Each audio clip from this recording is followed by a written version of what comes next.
भारत सरकार के प्रस्तावित सेंट्रल विस्टा प्रोजेक्ट पर जैसे जैसे ज्यादा जानकारी मिल रही है वैसे ही उस पर जुड़े कई सवाल खड़े होते जा रहे हैं। नमस्कार, मैं राघव जैन। आज कवर स्टोरी में बात करेंगे आखिर बीजेपी को इतनी जल्दी क्या है भवन बनाने की।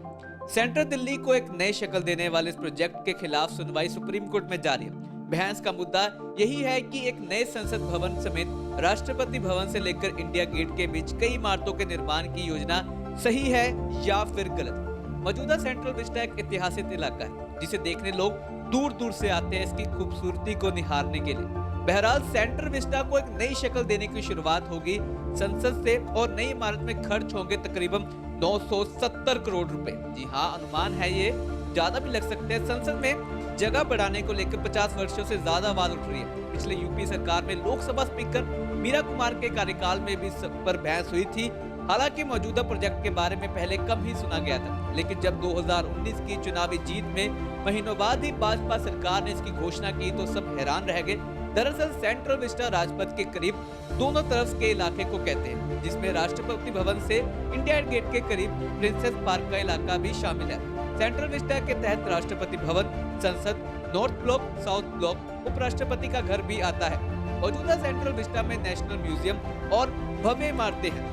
Indira Gandhi national centre for arts, उद्योग भवन, बीकानेर हाउस, हैदराबाद हाउस, निर्माण भवन और जवाहर नगर भी शामिल है। और इन सभी इमारतों को नया रूप और शक्ल देने में लागत तकरीबन 1400 करोड़ रुपए बताई जा रही है। भाई, देश बहुत अमीर है हमारा। और घोषणा के साल बाद भर में प्रधानमंत्री नरेंद्र मोदी ने एक नई इमारत का शिलान्यास किया जिसमें 1200 करोड़ से ज्यादा सांसद और उनके स्टाफ एक साथ बैठ सकेंगे। प्रधानमंत्री ने कहा कि इससे सुंदर, इससे पवित्र क्या हो सकता है। आजादी के 75 वर्ष का पर्व मनाए तो उस पर पर्व की साक्षात प्रेरणा हमारी सांसद की नई इमारत है। समय और जरूरत को देखते हुए इसको लाना जरूरी है। आखिर फिर उठ क्यों रहे हैं सवाल। प्रस्तावित संसद भवन को तैयार होने में 2024 तक होएगा, लेकिन एक बड़े सवाल के साथ ही क्या सुप्रीम कोर्ट इसे बनाने की इजाजत देगा। जहां सरकार ने सुप्रीम कोर्ट को सभी की राय और तरीके जो बातें हैं समझाने का भरोसा भी दिलाया है, वही सुप्रीम कोर्ट ने संसद के निर्माण पर सरकार के रुख को आक्रामक बताया है। जी हाँ, सुप्रीम कोर्ट में सेंट्रल विस्टा के खिलाफ जाने याचिकाकर्ताओं का मानना है कि जिस तरह से ये प्रोजेक्ट चल रहा है ये हमारी सारी प्रतिक्रियाओं और संस्थाओं की उपेक्षा कर रहा है। उन्होंने बताया कि मेरे और आपके लिए एक FAR होती है जो बताती है कि हम एक प्लॉट पर कितना बना सकते हैं। अगर हम 10 वर्ग मीटर भी ज्यादा बना ले तो उसकी इजाजत नहीं है और MCD की टीम आकर उसको तोड़ देती है। लेकिन जितनी ऊंचाई की अनुमति है, अगर सरकार ही उसका 1.5 गुना जितनी FAR में अनुमति है उसका 1.5 गुना बना रही है तो ये देश के लिए क्या सीख है। क्या इसका मतलब है कि जिसकी लाठी उसकी भैंस? क्या कहती है सरकार? वही केंद्र सरकार का दावा है कि परियोजनाएं राष्ट्रहित में है, क्योंकि सेंट्रल विस्टा के आधुनिक होने की जरूरत, जिससे सैकड़ों करोड़ रुपए भी बचेंगे और नई इमारत ज्यादा मजबूत और भूकंप से बचा सकेगी।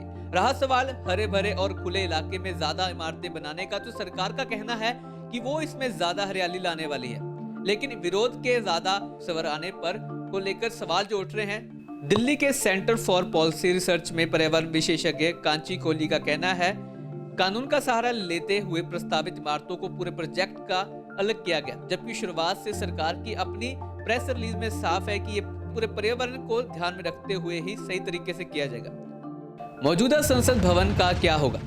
अधिकारियों के अनुसार मौजूदा संसद भवन का इस्तेमाल संसदीय आयोजनाओं के लिए किया जाएगा। तो आज हमने कवर स्टोरी में बात की कि क्या वाकई ही नए संसद भवन की जरूरत है, क्योंकि करोड़ रुपया इस पे खर्च होने वाला है और कई जो है रूल और रेगुलेशन को तोड़कर इसको बनाया जाएगा। मोदी सरकार बात करें या भाजपा सरकार, वो बहुत ज्यादा मतलब तेज हुई पड़ी है। वो चाहती है कि जल्द से जल्द इसका निर्माण कार्य शुरू हो और 2024 तक ये पूरा हो जाए। लेकिन दूसरी ओर जो सुप्रीम कोर्ट है वो ऐसा भी होने नहीं दे रही, क्योंकि अभी बहुत ज्यादा जो है इसके खिलाफ याचिकाएं दर्ज हो रही है। तो कल फिर हाजिर होंगे कवर स्टोरी में एक नई खबर के साथ। तब तक के लिए मुझे दीजिए इजाजत।